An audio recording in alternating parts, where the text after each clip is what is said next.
Seluruh umat beragama Indonesia harus menolak kehadiran rancangan undang-undang haluan ideologi Pancasila, khususnya umat beragama yang masih punya iman dan tentu saja masih mencintai NKRI ini. Saya berpendapat bahwa rancangan undang-undang tersebut seharusnya di-exit dari meja legislator DPR RI, bukan sekedar perbaikan draft, tetapi harus dihapus dari daftar pembahasan rancangan undang-undang di gedung DPR tersebut. Oleh karena itu, bagi umat yang beragama, khususnya yang masih setia kepada NKRI, harus menolak secara total inisiatif DPR itu.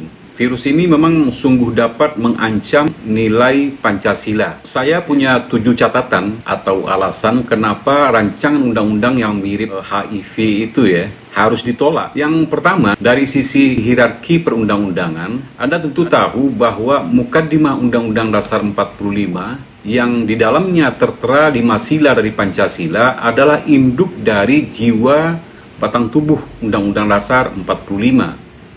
Artinya seluruh bagian dari batang tubuh Undang-Undang Dasar itu adalah uraian dari Mukaddimah termasuk ke 5 sila tersebut. Dan yang kedua, menguraikan butir-butir dari Pancasila seharusnya hanya boleh ada dalam pasal-pasal pada batang tubuh Undang-Undang Dasar. Jangan diturunkan levelnya kepada posisi pasal-pasal di undang-undang.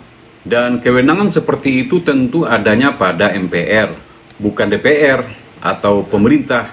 Jadi uraian dari Pancasila itu berada, misalnya kita temukan pada pasal 29 pasal 33 Undang-Undang Dasar 45 atau banyak pasal-pasal lainnya di dalam konstitusi kita tersebut. Sehingga apabila DPR atau pemerintah memposisikan Pancasila kepada pasal-pasal di dalam undang-undang, maka itu sama artinya Pancasila itu tidak lagi punya kedudukan sebagai dasar negara. Kemudian hal yang ketiga sebagai catatan saya, tercium adanya upaya distorsi dan degradasi dari nilai Pancasila yang mengancam kedudukannya sebagai 5 dasar tegaknya NKRI. Kemudian yang kedua juga mengancam kedudukannya sebagai 5 pondasi dari sistem penyelenggaraan negara dan sebagai alat pemersatu bangsa, yang memang bangsa ini Bhinneka Tunggal Ika. Jadi ketiga fungsi pokok Pancasila ini diyakini akan lenyap oleh kehadiran rancangan undang-undang HIP tersebut. Apabila rancangan undang-undang itu memang berhasil nantinya disahkan, maka kita khawatirkan bahwa peran Pancasila sebagai pemersatu bangsa, sebagai dasar negara, sebagai pondasi dari tegaknya NKRI itu akan sirna, akan terhapus. Kemudian catatan saya yang keempat adalah perkembangan maraknya diskusi terkait dengan rancangan undang-undang ini, kemudian adanya upaya untuk memperbaiki bagian konsideran dan beberapa pasal di dalam rancangan undang-undang HIP tersebut seperti yang disampaikan oleh PDIP, itu sebenarnya tidak menjawab ketiga persoalan yang kita sebutkan di atas tadi. Jadi artinya tuntutan kita itu bukan sekedar perbaikan dari draft rancangan undang-undang itu, tapi betul-betul dicabut dari daftar legislasi di DPR itu. Kosongkan ruang DPR itu dari apa yang kita sebut dengan rancangan undang-undang HIP. Dan catatan saya yang kelima adalah, kalau masih ngotot juga ingin menguraikan Pancasila itu lebih detail lagi sebagai klausal dari perundangan, maka silakan gelar dalam sidang umum MPR RI. Jadi bukan di forum DPR.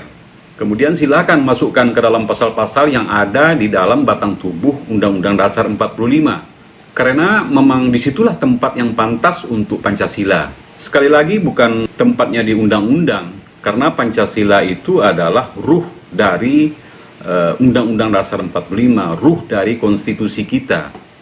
Saya agak merasa geram apalah begitu ya.